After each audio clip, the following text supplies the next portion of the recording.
Hello friends, welcome to RKS buddy. RKS buddy में आप सभी का स्वागत है। दोस्तों, आज हम बिहार एसएससी सीजीएल यानी कि सचिवालय सहायक के जीके जीएस के महत्वपूर्ण प्रश्नों का सेट 2 लेकर आए हैं। तो अगर आपने पहला सेट नहीं देखा है तो आप लोग जाकर देख लीजिए।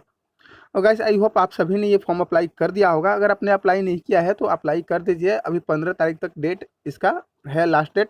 और वैसे बहुत सारे यूट्यूबर जो हैं मांग भी कर रहे हैं गवर्नमेंट से कि इसका जो डेट है बढ़ाया जाए। बीएसएससी आयोग से मांग की जा रही है कि लास्ट डेट जो है बढ़ाया जाए, क्योंकि इसमें बहुत सारे डॉक्यूमेंट्स अपलोड करने थे, जैसे कि डोमिसाइल और एनसीएल वगैरह। तो आप लोग तैयार रहिए, आपका डेट बढ़ भी सकता है। जिन्होंने नहीं अप्लाई किया है और जिन्होंने अप्लाई कर दिया है वो हमारे साथ जुड़ जाइए, क्योंकि यहाँ पे मैथ और रीजनिंग के क्लासेस भी जल्दी स्टार्ट होंगे और अभी फिलहाल जीके जीएस के क्लासेस चल रहे हैं।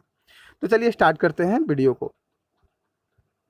तो फ्रेंड्स, आपका पहला क्वेश्चन है कि सल्तनत काल के किस शासक ने सिजदा और पैबोस जैसी प्रथाएं शुरू की? तो सिजदा और पैबोस जैसी प्रथाएं जो है शुरू की थी बलबन ने। ठीक है, ऑप्शन नंबर बी आपका करेक्ट आंसर हो जाएगा, बलबन।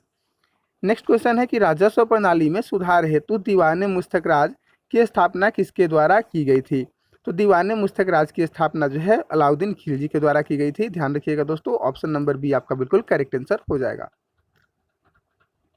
नेक्स्ट क्वेश्चन, तीसरा क्वेश्चन है कि तैमूर के आक्रमण के समय दिल्ली सल्तनत का शासक कौन था? तो दिल्ली सल्तनत का शासक कौन था जब तैमूर लंग ने आक्रमण किया था? सबसे पहले ये जान लेते हैं तैमूर लंग ने आक्रमण कब किया था। तो ये किया था 1398 ईस्वी में। तो 1398 में दिल्ली पर कौन शासन कर रहा था, कौन सा इसका दिल्ली सल्तनत का शासक कौन था? तो ये था नसरुद्दीन मोहम्मद। ठीक है, नसरुद्दीन महमूद था। ठीक है, ध्यान रखिएगा। ऑप्शन नंबर बी इसका भी करेक्ट आंसर हो जाएगा। और यहाँ पे चौथा क्वेश्चन देख सकते हैं कि कश्मीर के कारकोट वंश की स्थापना किसने की? तो कश्मीर के जो कारकोट वंश थे उसकी स्थापना किसने की, ये आपसे पूछा जा रहा है। तो यहाँ पे आपका ऑप्शन नंबर ए बिल्कुल करेक्ट आंसर हो जाएगा, दुर्लभ वर्धन। ठीक है, दुर्लभ वर्धन ने कारकोट वंश की स्थापना की थी। नेक्स्ट पांचवा क्वेश्चन है कि मछीवाड़ा का युद्ध कब लड़ा गया? तो मछीवाड़ा का युद्ध जो है वो लड़ा गया था आपका 1555 में। तो आपका ऑप्शन नंबर सी बिल्कुल करेक्ट आंसर हो जाएगा। यहाँ पे कभी कभी डेट भी पूछ लिया जाता है, तो ये है 15 मई। ठीक है, क्या है, 15 मई 1555 को लड़ा गया था मछीवाड़ा का युद्ध। और अगर पूछ लिया जाएगा किसके किसके बीच लड़ा गया था, तो ये लड़ा गया था सिकंदर लोदी और हुमायूं के बीच। ठीक है, सिकंदर लोदी और हुमायूं के बीच लड़ा गया था, ध्यान रखिएगा। छठा क्वेश्चन है कि इलाहाबाद की प्रथम संधि निम्न में से किसके बीच हुई थी? तो जो इलाहाबाद की प्रथम संधि हुई थी वो कब हुई थी, सबसे पहले ये जान लेते हैं। तो ये हुई थी 12 अगस्त 1765 में इलाहाबाद की संधि हुई थी। इतना ध्यान रखिएगा। और ये किसके किसके बीच हुई थी? तो ये हुआ था शाह आलम द्वितीय और रॉबर्ट क्लाइव के बीच। ठीक है, तो यहाँ पे ऑप्शन नंबर डी जो है बिल्कुल करेक्ट आंसर हो जाएगा। शाह आलम द्वितीय और नजमुद्दौला एवं रॉबर्ट क्लाइव के बीच ये हुआ था। ध्यान ध्यान रखिएगा। यहाँ पे ऑप्शन ये नहीं होगा क्योंकि इसमें नजमुद्दौला भी था, ये भी ध्यान रखिएगा। ठीक है, नजमुद्दौला भी था, इसलिए इस यहाँ पे ऑप्शन नंबर डी बिल्कुल करेक्ट आंसर हो जाएगा। चलिए आगे बढ़ते हैं सातवें क्वेश्चन की ओर। सातवां क्वेश्चन है कि बंगाल में द्वैत शासन की नींव किसने रखी थी? तो बंगाल में द्वैत शासन की नींव जो है किसने रखी थी, ये आपसे पूछा जा रहा है। तो ये रखा था लॉर्ड क्लाइव कह सकते हैं या फिर रॉबर्ट क्लाइव ने। ठीक है, ऑप्शन नंबर बी आपका करेक्ट आंसर हो जाएगा। चलिए आगे बढ़ते हैं। आगे आठवां क्वेश्चन है कि अंग्रेजों ने सुनहरा फरमान कब हासिल किया? तो अंग्रेजों ने 1632 ईस्वी में सुनहरा फरमान हासिल किया था। इस सुनहरे फरमान में क्या था दोस्तों?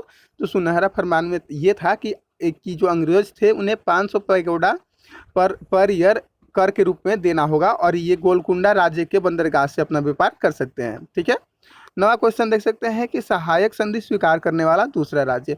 नहीं, हमेशा पहला राज्य पूछा जाता है, तो पहला राज्य जो है हैदराबाद है, ये ध्यान रखिएगा। और दूसरा राज्य यहाँ पे मैसूर हो जाएगा। तो ऑप्शन नंबर ए बिल्कुल करेक्ट आंसर हो जाएगा, मैसूर। ठीक है, और यहाँ पे ये भी पूछा जा सकता है कि सहायक संधि शुरू करने वाला कौन था? तो लॉर्ड वेलेजली था। ठीक है, लॉर्ड वेलेजली था आपका सहायक संधि शुरू करने वाला। चलिए आगे बढ़ते हैं। 10वां क्वेश्चन देखते हैं। इंडिया लीग की स्थापना निम्न में से किसके द्वारा की गई थी? तो इंडिया लीग की स्थापना जो है वो शिशिर कुमार घोष के द्वारा की गई थी। और कब की गई थी? तो ये 1875 में की गई थी। ये भी ध्यान रखिएगा, पूछ लिया जाता है आपसे एग्जाम में कि इंडिया लीग की स्थापना कब की गई थी। तो 1875 में की गई थी और शिशिर कुमार घोष के द्वारा की गई थी। और ये कहाँ की गई थी दोस्तों? तो ये कोलकाता में की गई थी, ये भी ध्यान रखिएगा, कोलकाता में। ठीक है, चलिए अगला क्वेश्चन देख लेते हैं। अगला क्वेश्चन है कि थियोसॉफिकल सोसाइटी की स्थापना किसने की थी, कब की थी, यहाँ पे कब पूछा जा रहा है। तो थियोसॉफिकल सोसाइटी की स्थापना जो है 1875 ईस्वी में, यानी कि ऑप्शन नंबर सी बिल्कुल करेक्ट आंसर हो जाएगा। 1875 ईस्वी में थियोसॉफिकल सोसाइटी की स्थापना की गई थी। और किसने की थी, तो ये की थी मैडम ब्लावटस्की और कर्नल हेनरी ने, ठीक है। और इसको जो है 1882 में इसका मुख्यालय जो है अड्यार से जो है मद्रास शिफ्ट किया गया था। और इसकी स्थापना कहाँ पे की गई थी, तो न्यूयॉर्क में की गई थी, ये भी ध्यान रखिएगा।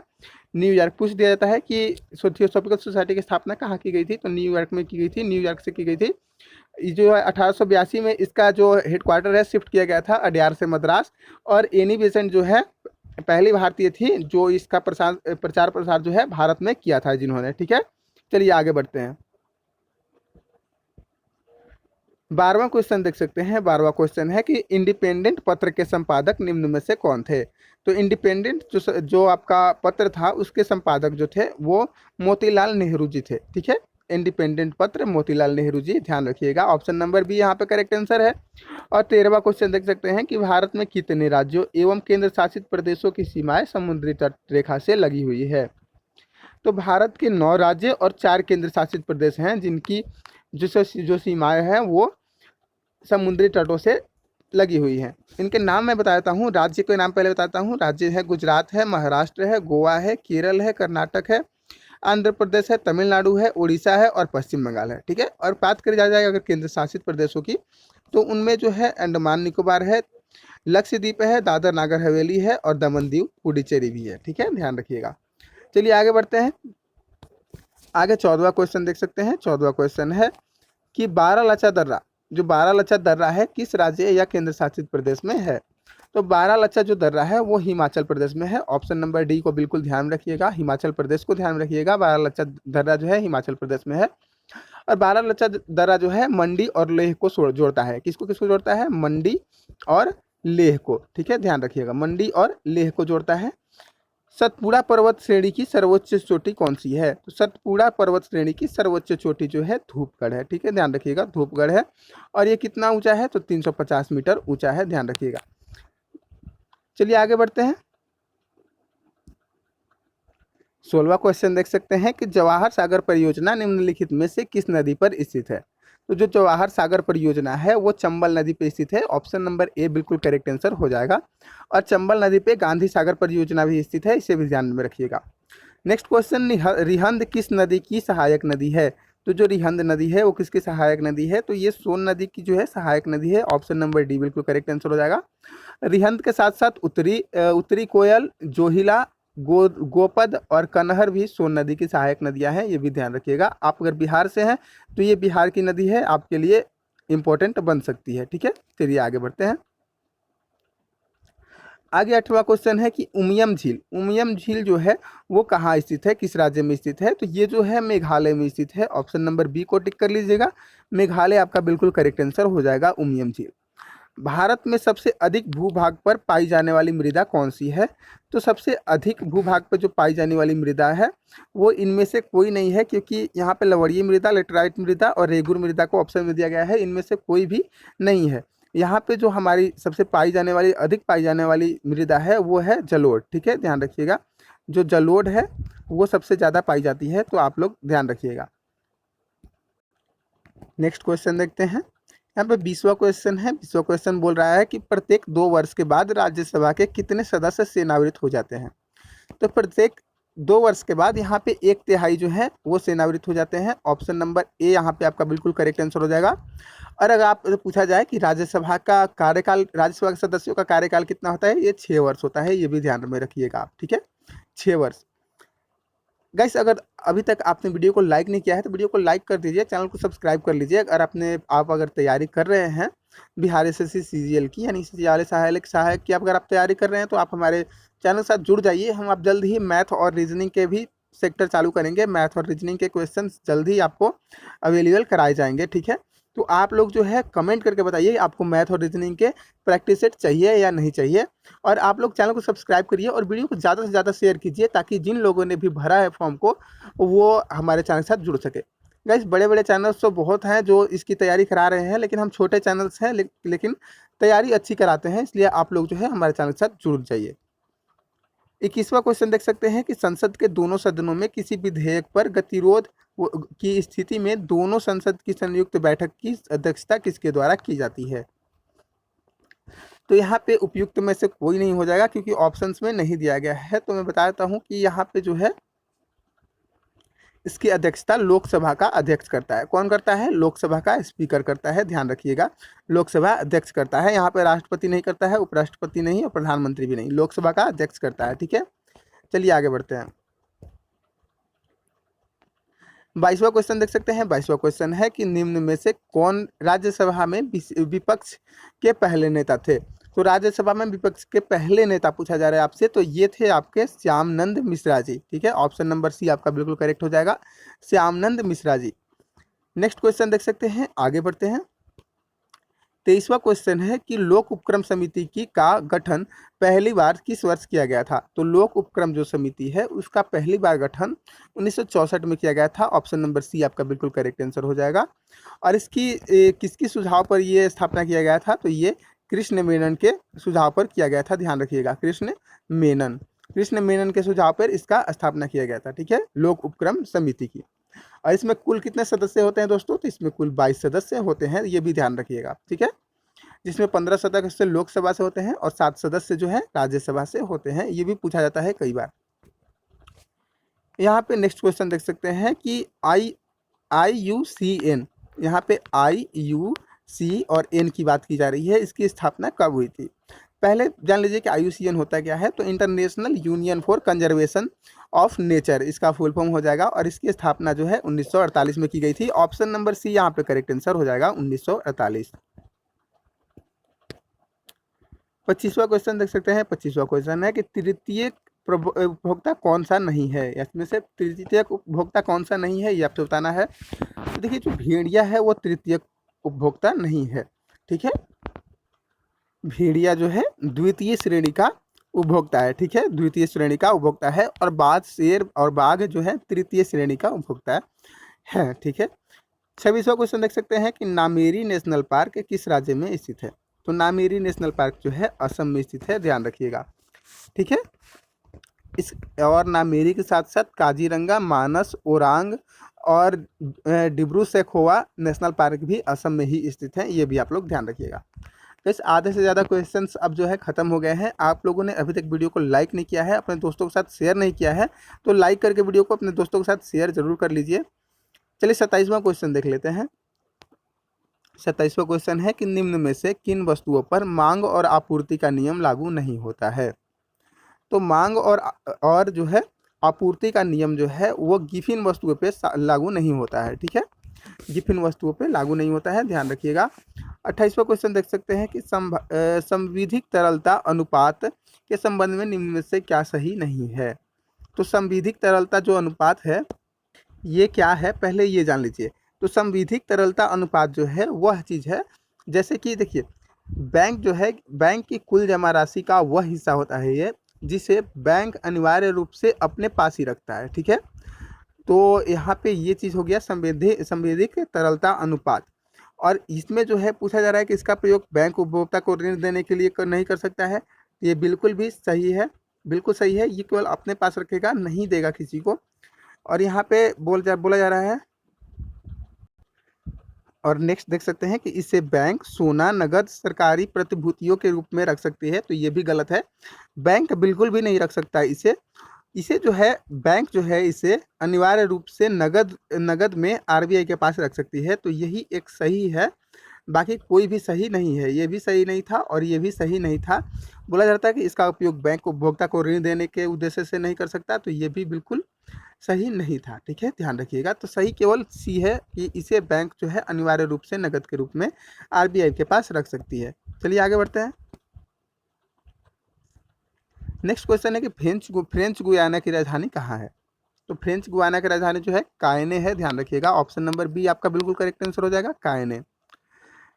डनहिल कप निम्न में से किस खेल से संबंधित है। तो ये गोल्फ से संबंधित है, ये भी ध्यान रखिएगा। चलिए आगे बढ़ते हैं। राष्ट्रमंडल खेलों की शुरुआत किस वर्ष की गई थी। तो राष्ट्रमंडल खेलों की शुरुआत 1930 में की गई थी। ऑप्शन नंबर ए आपका बिल्कुल करेक्ट आंसर हो जाएगा दोस्तों। निम्न में से कौन संविधान सभा के मूल अधिकार उप समिति के अध्यक्ष थे? तो मूल अधिकार उप समिति के जो अध्यक्ष थे वो आपका जेबी कृपलानी जी थे। ऑप्शन नंबर बी बिल्कुल करेक्ट आंसर है, ध्यान रखिएगा।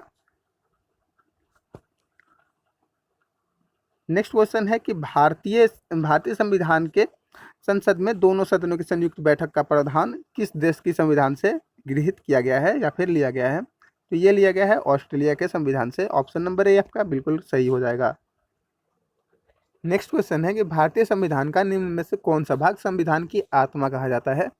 तो संविधान की आत्मा जो है संविधान की प्रस्तावना कहा जाता है। ऑप्शन नंबर ए बिल्कुल करेक्ट आंसर हो जाएगा।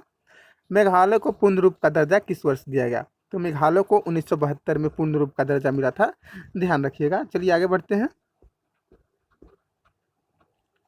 36वां क्वेश्चन है कि भारतीय संविधान के किस अनुच्छेद में यह उल्लेखित किया गया है कि भारत के प्रत्येक नागरिक को अपनी विशिष्ट भाषा, लिपि, संस्कृति को बनाए रखने का अधिकार होगा? तो ये कहा गया है अनुच्छेद 29 में, ध्यान रखिएगा। ऑप्शन नंबर सी आपका बिल्कुल करेक्ट आंसर हो जाएगा। और ये खास करके अल्पसंख्यक वर्गों के हितों के लिए ये बनाया गया था, ये भी ध्यान रखिएगा। चलिए आगे बढ़ते हैं। आगे 37वां क्वेश्चन है कि भारत के राष्ट्रपति के निर्वाचन मंडल में शामिल होते हैं। तो भारत के राष्ट्रपति के निर्वाचन मंडल में संसद के दोनों सदनों, पहले कथन देख लेते हैं। तो संसद के दोनों सदनों के निर्वाचित सदस्य, संसद के दोनों सदनों के सभी सदस्य, राज्य के विधानसभाओं के निर्वाचित सदस्य या फिर राज्य के विधानसभाओं के सभी सदस्य। तो देखिए यहाँ पे केवल 1 और 3 सही है, यानी कि 1 और 3 सही है। संसद के दोनों सदनों के निर्वाचित सदस्य और राज्य के सभाओं के निर्वाचित सदस्य जो है शामिल होंगे। ऑप्शन नंबर सी आपका करेक्ट आंसर है। चलिए आगे बढ़ते हैं। 38वां क्वेश्चन देख सकते हैं कि वित्त आयोग के अध्यक्ष व सदस्यों की नियुक्ति किसके द्वारा की जाती है? तो वित्त आयोग के अध्यक्ष व सदस्यों की नियुक्ति जो है राष्ट्रपति के द्वारा की जाती है। ऑप्शन नंबर बी बिल्कुल करेक्ट आंसर हो जाएगा, राष्ट्रपति। मुस्लिम समुदाय के लिए पृथक निर्वाचन मंडल का गठन किस अधिनियम द्वारा किया जाता है या फिर किया गया है? तो ये किया गया था आपका भारत परिषद अधिनियम 1909 के द्वारा। ऑप्शन नंबर ए आपका बिल्कुल करेक्ट आंसर हो जाएगा, भारत परिषद अधिनियम 1909।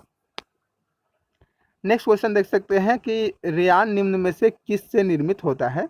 तो रेयान आपका निर्मित होता है सेलुलोज से। ऑप्शन नंबर सी बिल्कुल करेक्ट आंसर हो जाएगा दोस्तों, रेयान जो है आपका सेलुलोज से निर्मित होता है। नेक्स्ट है कि निम्न में से हॉर्न सिल्वर किसे कहा जाता है या फिर किसे हॉर्न सिल्वर कहा जाता है या फिर कहा जाता है?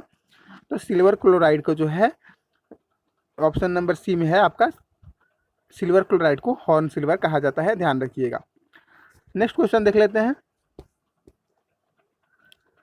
नेक्स्ट क्वेश्चन है कि निम्न में से किस अम्ल का प्रयोग पेट्रोलियम के शुद्धिकरण में किया जाता है? तो पेट्रोलियम के शुद्धिकरण में सल्फ्यूरिक अम्ल का उपयोग किया जाता है। ऑप्शन नंबर ए आपका बिल्कुल करेक्ट आंसर हो जाएगा। और से सबसे कम उष्मीय एवं विद्युतीय चालकता वाली धातु कौन सी है? तो सबसे कम उष्मीय और विद्युतीय चालकता वाली जो धातु है वो है आपकी सीसा, ठीक है, ध्यान रखिएगा। ऑप्शन नंबर बी आपका बिल्कुल करेक्ट आंसर हो जाएगा, सीसा। नेक्स्ट क्वेश्चन देख सकते हैं कि वृद्धि रोधक पादप हार्मोन कौन सा है? तो वृद्धि रोधक जो है वो एस बेसिक है, ठीक है, ध्यान रखिएगा। ऑप्शन नंबर बी बिल्कुल करेक्ट आंसर हो जाएगा, एस बेसिक एसिड जो है वृद्धि रोधक हार्मोन है। 45वां क्वेश्चन देख सकते हैं कि किस संघ के जंतुओं में पुनरुत्पादन की विशेष क्षमता होती है? ये पुनरुत्पादन की विशेष क्षमता जो है इकाइनोडर्मेटा में होती है। ऑप्शन नंबर ए बिल्कुल करेक्ट आंसर हो जाएगा, इकाइनोडर्मेटा। 46वां क्वेश्चन देख सकते हैं कि निम्नलिखित में से किस रुधिर वर्ग में कोई भी एंटीजन नहीं पाया जाता है? तो कोई भी एंटीजन नहीं पाया जाता है, वो है ओ, ठीक है। ऑप्शन नंबर डी बिल्कुल करेक्ट आंसर हो जाएगा, ओ ग्रुप में कोई भी एंटीजन नहीं पाया जाता है। और टेकोफेरल किस विटामिन का रासायनिक नाम है? तो ये विटामिन बी ई का नाम है, विटामिन ई का नाम है टेकोफेरल, ध्यान रखिएगा। ऑप्शन नंबर ए में है विटामिन ई, ध्यान रखिएगा। चलिए आगे बढ़ते हैं। 48वां क्वेश्चन है कि निम्न में से कौन सा एकल परमाणु गैस है? तो एकल परमाणु गैस कहने का मतलब है आर्गन, यहाँ पे आर्गन आपका करेक्ट आंसर हो जाएगा। ऑप्शन नंबर सी बिल्कुल करेक्ट आंसर हो जाएगा। और यहाँ पे जो क्लोरीन और हाइड्रोजन दिए गए हैं, हाइड्रोजन और क्लोरीन, ये द्विपरमाणिक है। तो ये द्विपरमाणिक अगर से पूछेगा तो इन्हें ध्यान रखिएगा। एकल परमाणु जो है पूछा जाता है, तो आर्गन आपका करेक्ट आंसर है। पॉजिट्रॉन की खोज किसने की थी? तो पॉजिट्रॉन की खोज जो है एंडरसन ने की थी, ध्यान रखिएगा। ऑप्शन नंबर डी बिल्कुल करेक्ट आंसर हो जाएगा, एंडरसन। और आज का लास्ट क्वेश्चन देख सकते हैं। लास्ट क्वेश्चन है कि स्टील में कार्बन का प्रतिशत लगभग कितना होता है? तो स्टील में जो है कार्बन का प्रतिशत 0.1 से 1.5 तक के बीच में होता है, ध्यान रखिएगा। ऑप्शन नंबर बी आपका करेक्ट आंसर हो जाएगा। तो गैस ये आपके जीके जीएस के 50 क्वेश्चन आज के क्लास के खत्म हुए। इसी तरह से आप बने रहिएगा वीडियो में, नेक्स्ट क्वेश्चन जल्द आएंगे। और कमेंट करके बताइएगा आप कि आपको मैथ और रीजनिंग के भी सेट चाहिए या नहीं चाहिए। चलिए मिलते हैं नेक्स्ट वीडियो में, तब तक के लिए थैंक यू, धन्यवाद।